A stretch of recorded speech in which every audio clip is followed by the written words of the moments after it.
there are a number of different things that we need to do at the beginning of every single shift. And so those of us who specialize in medication errors and medication safety always point to the airline industry as a model of safety. And I'd like to do that too. And one of the things that we always point to is the checklist that pilots go through before they take off. I'm thinking that perhaps, so that items don't fall through the cracks, so that we don't forget to do certain things, I think that we should come up with checklists, at least for the pharmacists. I think that we should have ready access to all of those different systems, because we have so many at our disposal, it's honestly kind of easy to forget to check a couple of them every day. So that is one idea. Laminated cards, fairly simple idea. Let's set it in stone, and let's hold us accountable to it. The other idea, or the other issue that we came up with, it's fairly specific, is that we have a tube station over at Memorial that doesn't service the whole hospital. And even in those areas that it does service, we have issues with getting stat meds up on time. A lot of times the meds are made, and then they'll be sitting in a bin for half an hour or 45 minutes, which isn't all that great when you're talking about pressors or first doses of antibiotics. Are we proud of it? No. But if we can't focus on the imperfections that are there, we can't solve them either. And so we've come up with a number of ways of getting around those issues. We've come up with a number of ideas. We're talking about stat labels. We're talking about ways of improving communications that honestly are fairly specific to the Memorial campus. But these are issues that aren't specific to the Memorial campus. They plague us at every hospital. So those are some of the ideas that we talked about here today. And thank you for the opportunity to share them. Hello. Our group over here, feel that the prescription center can increase quality patient care by immediately recognizing the patient when they come into the prescription center. Nobody wants to be left waiting while a technician finishes typing their prescription, or even if you're busy, just acknowledge the customer, let them know that you know that they're there. And remember that they're there. If something comes up and their prescription is taking longer than the anticipated wait time, keep them informed. Let them know why they're waiting a little bit longer. We can also improve growth if we continue to identify potential high-volume clinics. We can develop an accountability process for our prescription system so that we can continue to coordinate care across the continuum through a high-performing system. And also, we should pay constant attention to pricing changes, formulary changes, so that we can keep on top of strategic business opportunities to keep our costs down. Thank you.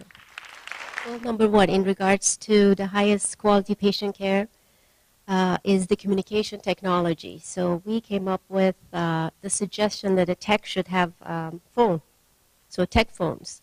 Especially when they're doing rounds, sometimes it takes an hour to go around the hospital. So it would be nice to know, where they are, what locations, and if we get a call from a nurse, we can actually directly give a call to tech and tell them that specifically go to this unit first before you go to other units and so forth. And Alpha Pager also came up with for pharmacists. And in regards to goal number 2, the growth, we came up with discharge counseling.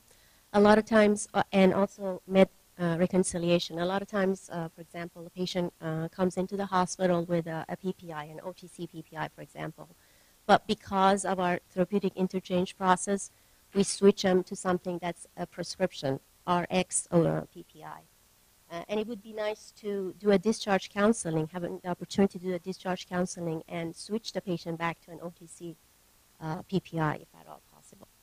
Okay, I'm just going to talk about a couple different things. One of the things that we talked about is trying to develop some consistency across the way we do things amongst the different campuses. So I think with the prescription centers, at least for outpatient-wise, I think the way that they run are very similar, but I think between the university and Memorial campuses, we do things very differently, and I think there's a lot of things that we do good and vice versa, and I think having a consistent process for how we do it, so a pharmacist from university could go to Memorial and be fully functional and vice versa.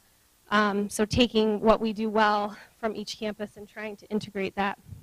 We also talked a lot about communication, particularly pharmacist to nursing communication. We talked about trying to eliminate, and this is really particularly at the university campus, trying to eliminate nursing debiting and maybe utilize something similar to what the Memorial campus does, where they utilize communication sheets over debiting.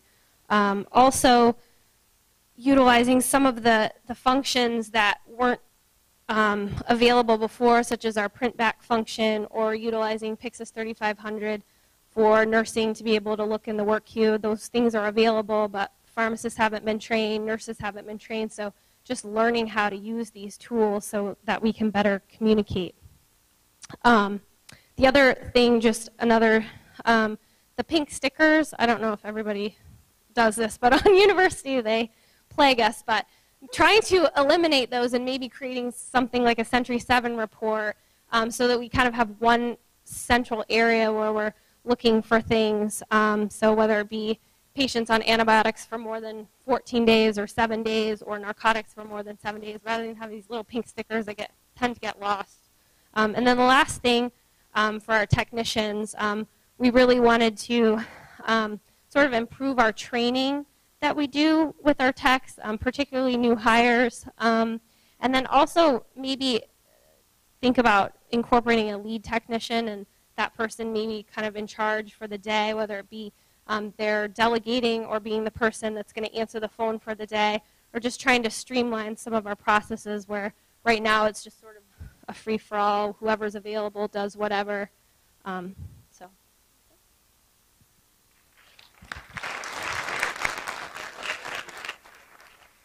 Excellent. So we certainly do appreciate all of the feedback. And just to wrap things up, what we're going to be doing as a management team is taking all of these ideas that you've given us today.